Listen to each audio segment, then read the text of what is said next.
Jumpa lagi di channel Kian Service. Kali ini kita akan memperbaiki deep fryer di daerah Semper, Jakarta Utara. Kata pemiliknya, deep fryernya tidak hidup dan termostatnya copot. Nah, ini kita sedang perjalanan menuju ke sana. Namun sebelum itu, jangan lupa klik tombol like, komen, dan subscribe ya. Nah, ini kita sudah sampai di restonya. Ini resto ayam geprek dan ini adalah deep fryernya. Kata pemiliknya, deep fryer ini semenjak pandemi sudah tidak digunakan lagi karena produksinya agak menurun di saat pandemi. Nah, ini termostatnya yang sudah copot dan rusak. Sekarang mari kita bongkar.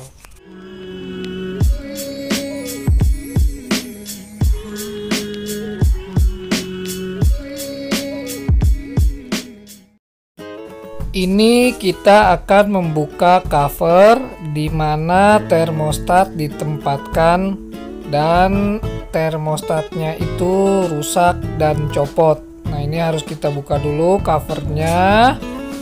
Setelah itu kita bisa tahu. Nah, ini adalah termostatnya sudah hilang dan hanya tersisa kabel dan sensornya saja. Sekarang kita akan membuka cover pada bagian mesin deep fryer. Nah, ini baut-bautnya harus kita lepas dulu sebelum nanti kelihatan bagian dalam dan mesin-mesinnya. Ya, ini adalah tungku dari deep fryernya.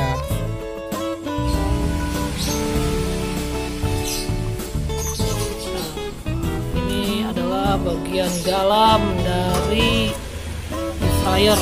Ya, ini kabelnya udah pada putus. Kabelnya, waduh, ini mah harus diganti total, bos. Ini adalah kondisi dari tungku deep fryer.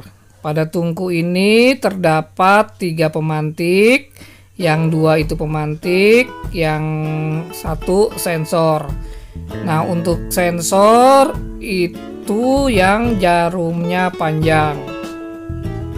Nah, yang biru ini adalah modul. Modul ini adalah otak dari mesin pemantik, dari mesin deep fryer ini. Jika modulnya rusak, maka deep fryer dipastikan tidak akan hidup. Ya, ini ada banyak kabel pada modul ini. Ada kabel untuk ke termostat, ke solenoid, dan ke baterai. Ya, ini adalah baterai. Tempat baterai isinya cuma 1. Nah, ini adalah adaptor untuk listrik. Nah, sekarang akan kita copot kabel-kabel pada pemantiknya. Nah, setelah copot, lalu kita balik kembali. Setelah itu kita tarik kabelnya karena ini masuk ke sela-sela mesinnya ya. Setelah itu kita gunting kabel yang ke switch on off. Ini adalah modul yang lama yang akan kita ganti. Dan ini adalah modul baru yang akan kita pasang pada deep fryer ini.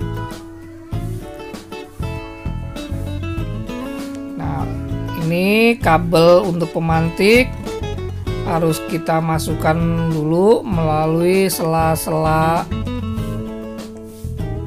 pada tungku dan bodi mesinnya.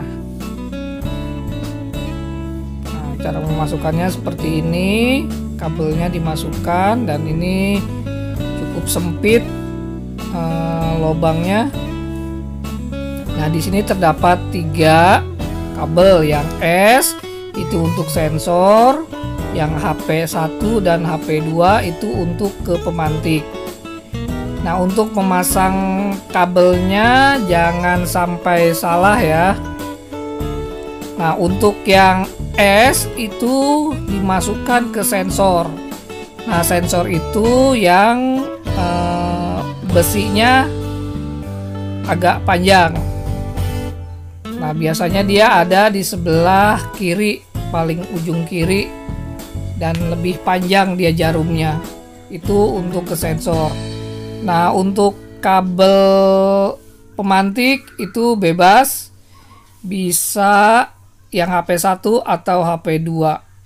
Nah, ini kita pasang, kita masukkan kabelnya ke jarum yang di bawah.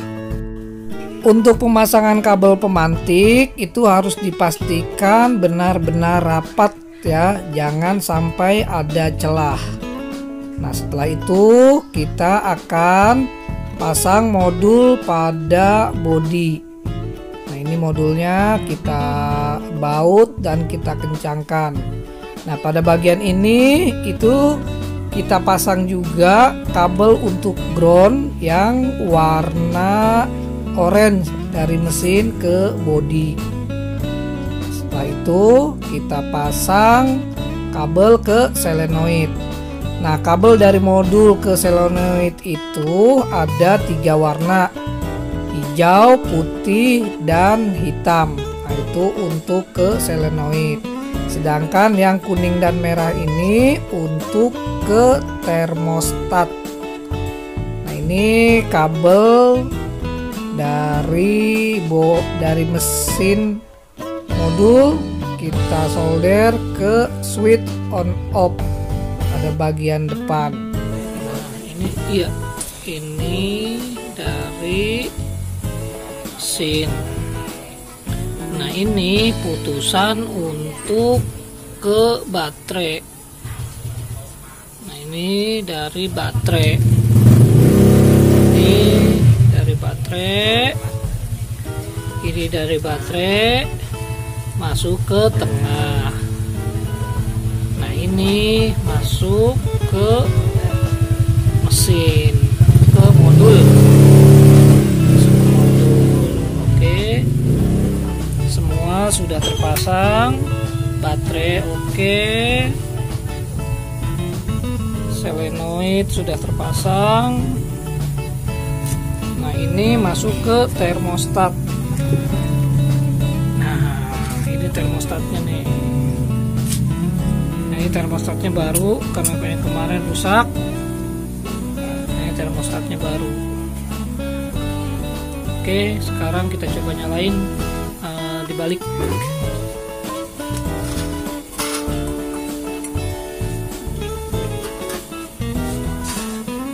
Sekarang kita coba nyalakan ya, dan pemantik sudah menyala, sudah memercikan api pada ujung jarum pemantik. Nah, kalau sudah begini bisa dipastikan nanti akan menyala. Sekarang kita pasang dulu regulator ke tabung gasnya. Pastikan untuk memasang regulatornya benar dan safety, jangan sampai ada gas yang bocor. Sekarang kita coba nyalakan.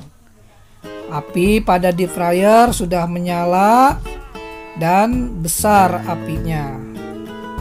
Sekarang ini sudah berfungsi kembali deep fryernya. Jadi besok bisa dipasang pada bodi deep fryernya.